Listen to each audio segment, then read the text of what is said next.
ओम नमः शिवाय। श्रीमद देवी भागवत।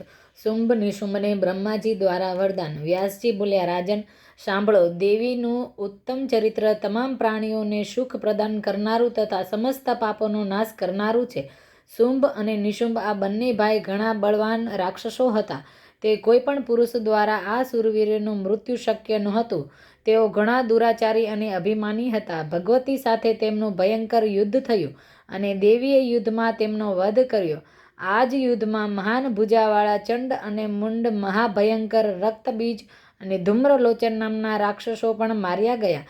રાજા જનમેજયે પૂછ્યું, પૂર્વકાળમાં આ દાનવો કોણ હતા? આ સંબંધી તમામ પ્રસંગ વિસ્તારપૂર્વક કહેવાની કૃપા કરો. વ્યાસજી બોલ્યા, રાજન, પ્રાચીન સમયની વાત છે. શુંભ અને નિશુંભ નામના વિખ્યાત દાનવો પાતાળમાં પૃથ્વી પર આવ્યા. તે બંને સગા ભાઈઓ હતા.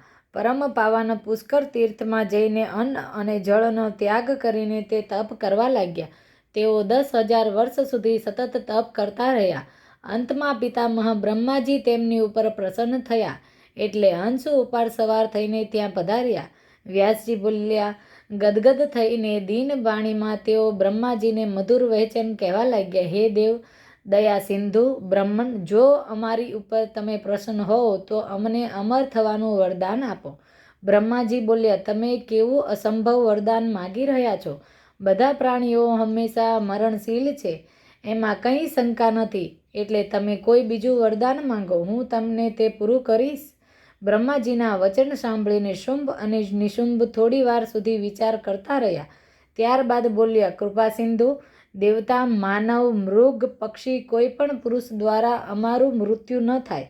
સ્ત્રીથી અમને કોઈ ડર નથી, કારણ કે તે તો સ્વાભાવિક રીતે જ અબળા હોય છે. વ્યાસજી બોલ્યા, શુંભ અને નિશુંભની વાત સાંભળીને બ્રહ્માજી તેમને ઈચ્છિત વરદાન આપીને પ્રસન્નતાપૂર્વક પોતાના લોકમાં ચાલ્યા ગયા. બ્રહ્માજી બ્રહ્મલોક ગયા પછી શુંભ અને નિશુંભ પોતાના ઘરે પાછા ફર્યા. ઘરે આવીને તેમણે શુક્રાચાર્યને પુરોહિત બનાવ્યા. શુંભ મોટો ભાઈ હતો, એટલે તેને રાજગાદી ઉપર બેસવાનો અધિકાર પ્રાપ્ત થયો. ચંડ અને મુંડ આ બંને ભાઈઓ મહાન પરાક્રમી અને અભિમાની વીર હતા. તેઓ પોતાની સેનાની સાથે શુંભની સેવામાં આવી પહોંચ્યા. ધૂમ્રલોચન નામનો એક મહાપ્રતાપી દૈત્ય હતો. તે પણ પોતાની સેના સાથે આવી પહોંચ્યો. આ પ્રમાણે શૂરવીર રક્તબીજ પણ આવી પહોંચ્યો. શસ્ત્રઘાતથી તેઓ શરીરમાંથી જેટલા લોહીના ટીપા ભૂમિ ઉપર પડતા હતા, એટલા જ બીજા રક્તબીજ ઉત્પન્ન થઈ જતા હતા. એટલે રક્તબીજ યુદ્ધમાં મહાન પરાક્રમી અને અજય વીર માનવામાં આવતો હતો. શુંભે સમગ્ર પૃથ્વી ઉપર પોતાનું સ્વામિત્વ સ્થાપિત કરી દીધું હતું. ત્યારબાદ શત્રુપક્ષની સેનાને કચડી નાખનાર નિશુંભે પોતાની સેના તૈયાર કરીને ઇન્દ્રને હરાવવા માટે સ્વર્ગ પર આક્રમણ કર્યું. તેના આક્રમણથી બધા દેવતાઓ, લોકપાલ અને ઇન્દ્ર પરાજિત થઈને સ્વર્ગમાંથી ભાગી ગયા. હવે શુંભે બળપૂર્વક ઇન્દ્રની પદવી પ્રાપ્ત કરી લીધી. શુંભે કુબરને પણ હરાવીને તેની સંપત્તિ પણ પોતાના અધિકાર સ્થાપિત કરી દીધો. સૂર્ય અને ચંદ્રમા તેને આધીન થઈને ભ્રમણ કરતા રહ્યા.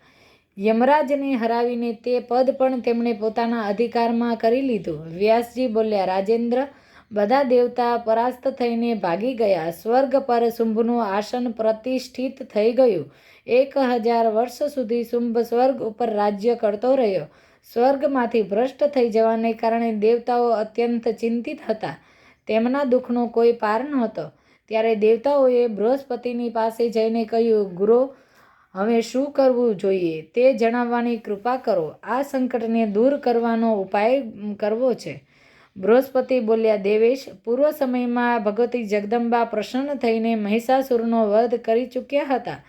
તમારા દ્વારા સ્તુતિ કરવાથી તેમણે વરદાન આપ્યું હતું કે પ્રધાન દેવતાઓ, તમારે હંમેશા મારું સ્મરણ કરતા રહેવું.